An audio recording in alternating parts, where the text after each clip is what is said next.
Acte 5, scène 1. Mère Marguerite, sœur Marthe, sœur Claire, les sœurs. Sœur Marthe à Mère Marguerite. Sœur Claire a regardé 2 fois comment allait sa cornette devant la glace. Mère Marguerite à sœur Claire. C'est très laid. Sœur Claire. Mais sœur Marthe a repris un pruneau de la tarte. Ce matin, je l'ai vu. Mère Marguerite à sœur Marthe. C'est très vilain, sœur Marthe. Sœur Claire. Un tout petit regard. Sœur Marthe. Un tout petit pruneau. Mère Marguerite sévèrement. Je le dirai ce soir à monsieur Cyrano. Sœur Claire épouvantée. Non, il va se moquer. Sœur Marthe. Il dira que les nonnes sont très coquettes. Sœur Claire. Très gourmande. Mère Marguerite souriant. Et très bonne. Sœur Claire. N'est-ce pas, Mère Marguerite de Jésus, qu'il vient le samedi depuis 10 ans? Mère Marguerite. Et plus, depuis que sa cousine à nos béguins de toile mêla le deuil mondain de sa coiffe de voile, qui chez nous vint s'abattre il y a 14 ans, comme un grand oiseau noir parmi les oiseaux blancs. Sœur Marthe. Lui seul, depuis qu'elle a pris chambre dans ce cloître, sait distraire un chagrin qui ne veut pas décroître. Toutes les sœurs. Il est si drôle, c'est amusant quand il vient. Il nous taquine, il est gentil. Nous l'aimons bien. Nous fabriquons pour lui des pâtes d'Angélique. Sœur Marthe. Mais enfin, ce n'est pas un très bon catholique. Sœur Claire. Nous le convertirons. Les sœurs. Oui, oui. Mère Marguerite. Je vous défends de l'entreprendre encore sur ce point, mes enfants. Ne le tourmentez pas, il viendrait moins peut-être. Sœur Marthe. Mais Dieu. Mère Marguerite. Rassurez-vous, Dieu doit bien le connaître. Sœur Marthe. Mais chaque samedi, quand il vient d'un air fier, il me dit en entrant « Ma sœur, j'ai fait gras hier. » Mère Marguerite. Ah, il vous dit cela? Eh bien, la fois dernière, il n'avait pas mangé depuis 2 jours. Sœur Marthe. Ma mère. Mère Marguerite. Il est pauvre. Sœur Marthe. Qui vous l'a dit? Mère Marguerite. Monsieur Lebret. Sœur Marthe. On ne le secourt pas? Mère Marguerite. Non, il se fâcherait. Dans une allée du fond, on voit apparaître Roxane, vêtue de noir, avec la coiffe des veuves et de longs voiles. 2 guiches, magnifiques et vieillissants, marchent auprès d'elle. Ils vont à pas lents. Mère Marguerite se lève. Allons, il faut rentrer. Madame Magdeleine avec un visiteur dans le parc se promène. Sœur Marthe, base à sœur Claire. C'est le duc maréchal de Gramont? Sœur Claire regardant. Oui, je crois. Sœur Marthe. Il n'était plus venu la voir depuis des mois. Les sœurs. Il est très pris. La cour, les camps. Sœur Claire. Les soins du monde. Elles sortent. De Guiche et Roxane descendent en silence et s'arrêtent près du métier. Un temps. Scène 2. Roxane, le duc de Gramont, puis Lebret et Ragueneau. Le duc. Et vous demeurerez ici vainement blonde, toujours en deuil? Roxane. Toujours. Le duc. Aussi fidèle? Roxane. Aussi. Le duc après un temps. Vous m'avez pardonné? Roxane simplement, regardant la croix du couvent. Puisque je suis ici, nouveau silence. Le duc. Vraiment, c'était un être? Roxane. Il fallait le connaître. Le duc. Ah, il fallait? Je l'ai trop peu connu, peut-être. Et son dernier billet sur votre cœur toujours? Roxane. Comme un doux scapulaire, il pend à ce velours. Le duc. Même mort, vous l'aimez? Roxane. Quelquefois, il me semble qu'il n'est mort qu'à demi, que nos cœurs sont ensemble, et que son amour flotte autour de moi, vivant. Le duc, après un silence encore. Est-ce que Cyrano vient vous voir? Roxane. Oui, souvent. Ce vieil ami, pour moi, remplace les gazettes. Il vient, c'est régulier, sous cet arbre où vous êtes. On place son fauteuil s'il fait beau. Je l'attends en brodant. L'heure sonne. Au dernier coup, j'entends, car je ne tourne plus même le front. Sa canne, descendre le perron. Il s'assied. Il ricane de ma tapisserie éternelle. Il me fait la chronique de la semaine. Et Lebret paraît sur le perron. Tiens, Lebret. Lebret descend. Comment va notre ami? Lebret. Mal. Le duc. Oh, Roxane au duc. Il exagère. Lebret. Tout ce que j'ai prédit. L'abandon, la misère. Ses épîtres lui font des ennemis nouveaux. Il attaque les faux nobles, les faux dévots, les faux braves, les plagiaires. Tout le monde. Roxane. mais son aspect inspire une terreur profonde. On ne viendra jamais à bout de lui. Le duc hochant la tête. Qui sait? Lebret. Ce que je crains, ce n'est pas les attaques. C'est la solitude, la famine. C'est décembre entrant à pas de loup dans son obscure chambre. Voilà les spadassins qui plutôt le tueront. Il serre chaque jour d'un cran son ceinturon. Son pauvre nez a pris des tons de vieil ivoire. Il n'a plus qu'un petit habit de serge noir. Le duc. Ah, celui-là n'est pas parvenu. C'est égal. Ne le plaignez pas trop. Lebret avec un sourire amer. Monsieur le maréchal. Le duc. Ne le plaignez pas trop, il a vécu sans pacte, libre dans sa pensée autant que dans ses actes. Lebret, de même. Monsieur le duc.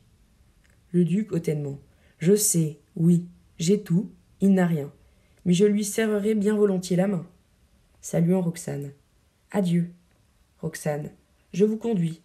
Le duc salue Lebret et se dirige avec Roxane vers le perron. Le duc s'arrêtant tandis qu'elle monte. Oui, parfois je l'envie. Voyez-vous, lorsqu'on a trop réussi sa vie, on sent, n'ayant rien fait, mon Dieu, de vraiment mal, 1000 petits dégoûts de soi, dont le total ne fait pas un remords, mais une gêne obscure. Et les manteaux de duc traînent dans leur fourrure, pendant que des grandeurs on monte les degrés, un bruit d'illusion sèche et de regret, comme quand vous montez lentement vers ses portes, votre robe de deuil traîne des feuilles mortes. Roxane ironique. Vous voilà bien rêveur. Le duc. Eh oui. Au moment de sortir brusquement. Monsieur Lebret. À Roxane. Vous permettez? Un mot. Il va à Lebret et à mi-voix. C'est vrai, nul n'oserait attaquer votre ami, mais beaucoup l'ont en haine. Et quelqu'un me disait hier au jeu, chez la reine, ce Cyrano pourrait mourir d'un accident. Lebret. Ah? Le duc. Oui, qu'il sorte peu, qu'il soit prudent. Lebret, levant les bras au ciel. Prudent? Il va venir. Je vais l'avertir. Oui, mais... Roxane, qui est restée sur le perron, a une sœur qui s'avance vers elle. Qu'est-ce? La sœur. Ragno veut vous voir, madame. Roxane. Qu'on le laisse entrer. Au duc et à Lebret. Il vient crier misère. Étant un jour parti pour être auteur, il devint tour à tour chantre. Lebret. Étuviste. Roxane. Acteur. Lebret. Bedeau. Roxane. Perruquier. Lebret. Maître de théorbe. Roxane. Aujourd'hui, que pourrait-il bien être? Ragno entrant précipitamment. Ah, madame! Il aperçoit Lebret. Monsieur! Roxane souriant. Racontez vos malheurs à Lebret. Je reviens. Ragno. Mais madame... Roxane sort sans l'écouter, avec le duc. Il redescend vers Lebret. Scène 3. Lebret, Ragno. Ragno. D'ailleurs, puisque vous êtes là, j'aime mieux qu'elle ignore. J'allais voir votre ami tantôt. J'étais encore à 20 pas de chez lui, quand je le vois de loin qui sort. Je veux le joindre, il va tourner le coin de la rue, et je cours, lorsque d'une fenêtre sous laquelle il passait, est-ce un hasard peut-être, un laquais laisse choir une pièce de bois. Lebret. Les lâches. Cyrano. Ragno. J'arrive et je le vois. Lebret. C'est affreux. Ragno.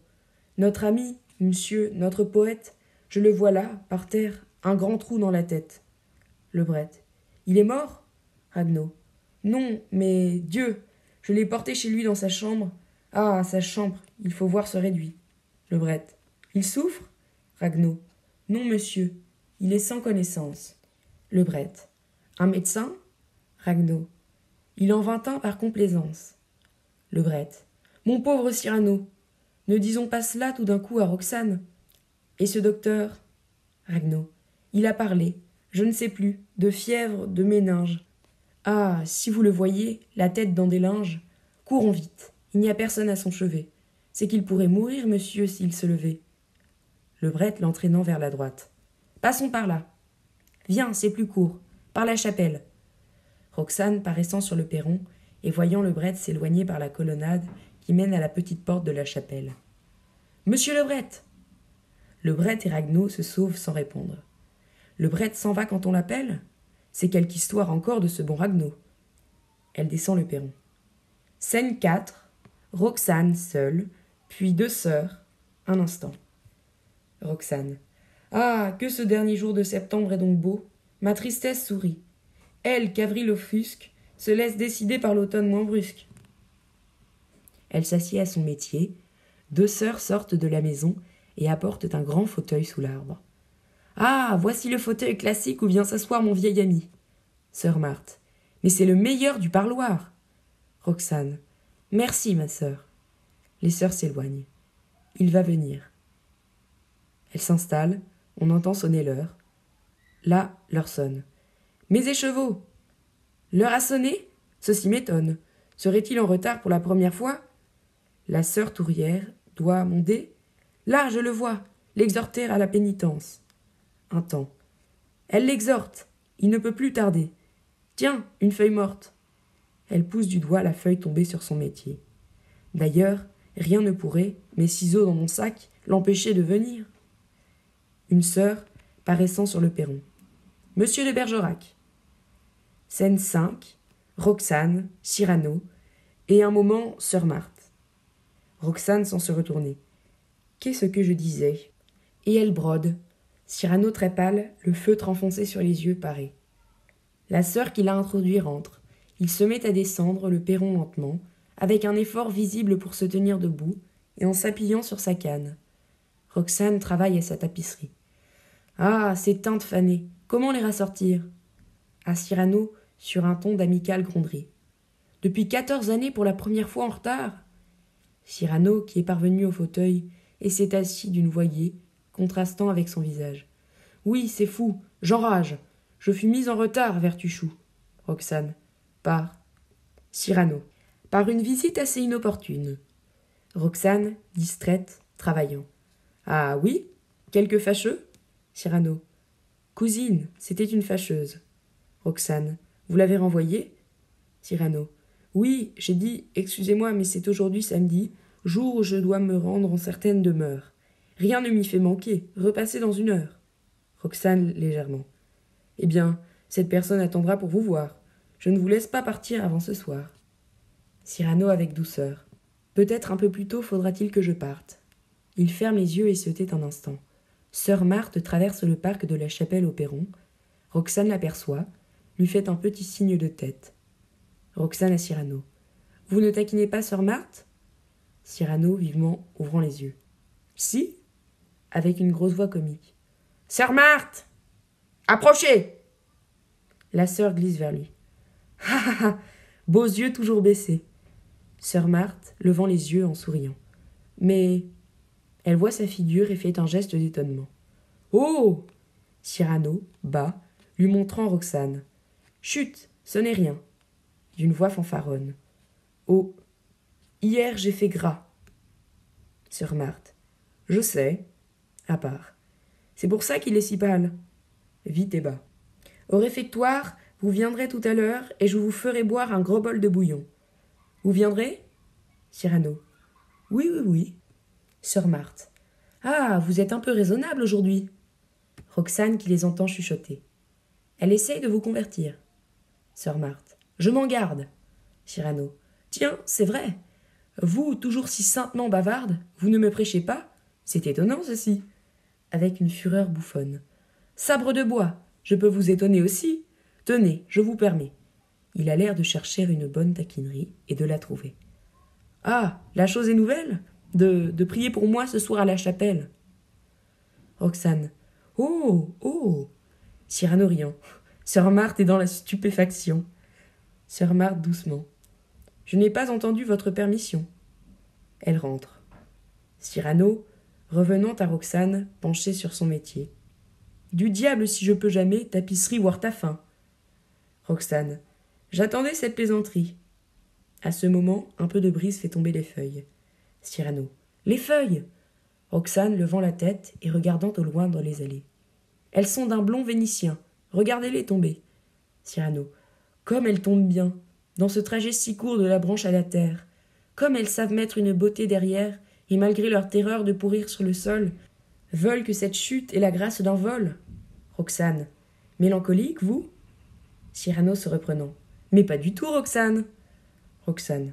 Allons, laissez tomber les feuilles de platane. Et racontez un peu ce qu'il y a de neuf. Ma gazette ? Cyrano. Voici. Roxane. Ah ! Cyrano, de plus en plus pâle et luttant contre la douleur. Samedi 19. Ayant mangé 8 fois du résiné de 7, le roi fut pris de fièvre, à 2 coups de lancette. Son mal fut condamné pour lèse-majesté, et cet auguste pouls n'a plus fébricité. Au grand bal, chez la reine, on a brûlé dimanche 763 flambeaux de cire blanche. Nos troupes ont battu, dit-on, Jean l'Autrichien. On a pendu 4 sorciers. Le petit chien de madame Datis a dû prendre un clistère. Roxane. Monsieur de Bergerac, voulez-vous bien vous taire? Cyrano. Lundi, rien. Ligdamir a changé d'amant. Roxane. Oh. Cyrano, dont le visage s'altère de plus en plus. Mardi, toute la cour est à Fontainebleau. Mercredi, la Mongla dit au comte de Fiesque. Non. Jeudi, Mancini, reine de France, ou presque. Le 25, la Mongla a de Fiesque dit. Oui. Et samedi 26, il ferme les yeux. Sa tête tombe. Silence. Roxane, surprise de ne plus rien entendre, se retourne, le regarde et se levant effrayée. Il est évanoui? Elle court vers lui en criant. Cyrano! Cyrano rouvrant les yeux d'une voix vague. Qu'est-ce? Quoi? Il voit Roxane penchée sur lui, et vivement, assurant son chapeau sur sa tête et reculant avec effroi dans son fauteuil. Non, non, je vous assure, ce n'est rien. Laissez-moi. Roxane. Pourtant, Cyrano, c'est ma blessure d'Arras qui, quelquefois, vous savez. Roxane. Pauvre ami. Cyrano. Mais ce n'est rien, cela va finir. Il sourit avec effort. C'est fini. Roxane debout près de lui. Chacun de nous a sa blessure. J'ai la mienne, toujours vive. Elle est là, cette blessure ancienne. Elle met la main sur sa poitrine. Elle est là, sous la lettre au papier jaunissant, où l'on peut voir encore des larmes et du sang. Le crépuscule commence à venir. Cyrano. Sa lettre. N'aviez-vous pas dit qu'un jour, peut-être, vous me la feriez lire? Roxane. Ah, vous voulez, sa lettre? Cyrano. Oui, je veux, aujourd'hui. Roxane, lui donnant le sachet pendu à son cou. Tenez. Cyrano le prenant. Je peux ouvrir? Roxane. Ouvrez, lisez. Elle revient à son métier, le replie, range ses laines. Cyrano lisant. Roxane, adieu, je vais mourir. Roxane s'arrêtant étonnée. Tout haut? Cyrano lisant. C'est pour ce soir, je crois, ma bien-aimée. J'ai l'âme lourde encore d'amour inexprimé, et je meurs, jamais plus, jamais mes yeux grisés. Mes regards ont été... Roxane. Comme vous la lisez, sa lettre? Cyrano continuant. Dont c'étaient les frémissantes fêtes, ne baiseront au vol les gestes que vous faites. J'en revois un petit qui vous est familier, pour toucher votre front, et je voudrais crier. Roxane troublée. Comme vous la lisez, cette lettre? La nuit vient insensiblement. Cyrano. Et je crie. Adieu. Roxane. Vous la lisez? Cyrano. Ma chère, ma chérie, mon trésor. Roxane rêveuse. D'une voix. Cyrano. Mon amour. Roxane. D'une voix. Elle tressaille. Mais que je n'entends pas pour la première fois. Elle s'approche tout doucement, sans qu'il s'en aperçoive, passe derrière le fauteuil, se penche sans bruit, regarde la lettre, l'ombre augmente. Cyrano. Mon cœur ne vous quitta jamais une seconde, et je suis et serai jusque dans l'autre monde celui qui vous aima sans mesure, celui... Roxane lui posant la main sur l'épaule. Comment pouvez-vous lire à présent? Il fait nuit. Il tressaille, se retourne, la voilà tout près, fait un geste d'effroi, baisse la tête, un long silence. Puis dans l'ombre complètement venie, elle dit avec lenteur, joignant les mains. Et pendant 14 ans, il a joué ce rôle d'être le vieil ami qui vient pour être drôle. Cyrano. Roxane. Roxane. C'était vous? Cyrano. Non, non, Roxane, non. Roxane. J'aurais dû deviner quand il disait mon nom. Cyrano. Non, ce n'était pas moi. Roxane. C'était vous. Cyrano. Je vous jure. Roxane. J'aperçois toute la généreuse imposture. Les lettres, c'était vous. Cyrano. Non. Roxane. Les mots chers et fous, c'était vous. Cyrano. Non. Roxane. La voix dans la nuit, c'était vous. Cyrano. Je vous jure que non. Roxane. L'âme, c'était la vôtre. Cyrano. Je ne vous aimais pas. Roxane. Vous m'aimiez. Cyrano se débattant. C'était l'autre. Roxane. Vous m'aimiez. Cyrano d'une voix qui faiblit. Non. Roxane. Déjà vous le dites plus bas. Cyrano. Non, non, mon cher amour, je ne vous aimais pas. Roxane. Ah, que de choses qui sont mortes, qui sont nées. Pourquoi vous être tu pendant 14 années, puisque sur cette lettre, où lui n'était pour rien, ses pleurs étaient de vous? Cyrano lui tendant la lettre. Ce sang était le sien. Roxane. Alors pourquoi laisser ce sublime silence se briser aujourd'hui? Cyrano. Pourquoi? Lebret et Ragno entrent en courant. Scène 6.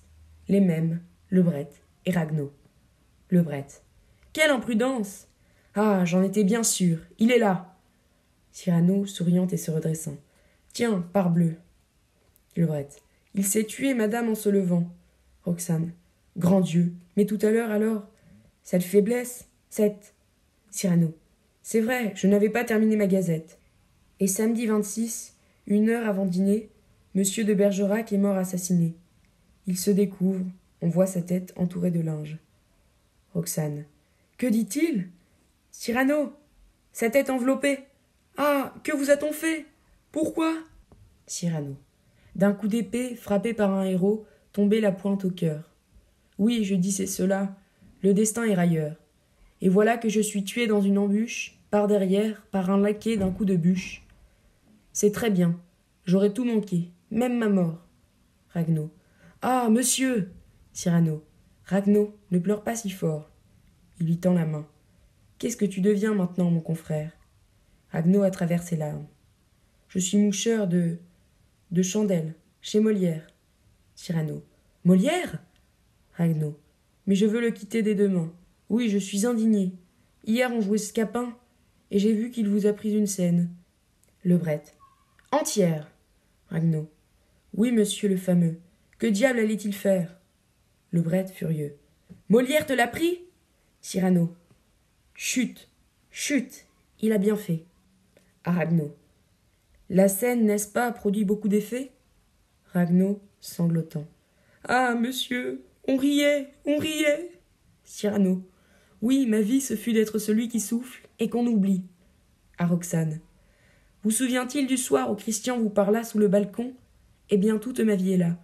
Pendant que je restais en bas dans l'ombre noire, d'autres montaient cueillir le baiser de la gloire. C'est justice, et j'approuve au seuil de mon tombeau. Molière a du génie, et Christian était beau. À ce moment, la cloche de la chapelle ayant tinté, on voit passer au fond, dans l'allée, les religieuses se rendant à l'office. Qu'elles aillent prier puisque leur cloche sonne. Roxane, se relevant pour l'appeler. Ma sœur, ma sœur! Cyrano la retenant. Non, non, n'allez chercher personne. Quand vous reviendrez, je ne serai plus là. Les religieuses sont entrées dans la chapelle, on entend l'orgue. Il me manquait un peu d'harmonie, en voilà. Roxane. Je vous aime, vivez. Cyrano.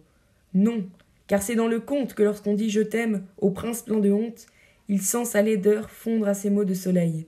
Mais tu t'apercevrais que je reste pareil. Roxane. J'ai fait votre malheur, moi. Cyrano. Vous? Au contraire. J'ignorais la douceur féminine. Ma mère ne m'a pas trouvé beau. Je n'ai pas eu de sœur. Plus tard, j'ai redouté l'amante à l'œil moqueur. Je vous dois d'avoir eu, tout au moins, une amie. Grâce à vous, une robe a passé dans ma vie. Lebret lui montrant le clair de lune qui descend à travers les branches. Ton autre ami est là qui vient te voir. Cyrano souriant à la lune. Je vois. Roxane. Je n'aimais qu'un seul être et je le perds 2 fois. Cyrano. Lebret, je vais monter dans la lune opaline, sans qu'il faille inventer aujourd'hui de machine. Roxane. Que dites-vous? Cyrano. Mais oui, c'est là, je vous le dis, que l'on va m'envoyer faire mon paradis. Plus d'une âme que j'aime, il doit être exilé, et je retrouverai Socrate et Galilée. Lebret se révoltant. Non, non, c'est trop stupide à la fin, et c'est trop injuste. Un tel poète, un cœur si grand, si haut. Mourir ainsi, mourir. Cyrano. Voilà Lebret qui grogne. Lebret fondant en larmes. Mon cher ami. Cyrano se soulevant, l'œil égaré. Ce sont les cadets de Gascogne. La masse élémentaire. Et oui, voilà le hic. Lebret. Sa science, dans son délire. Cyrano. Copernic a dit. Roxane.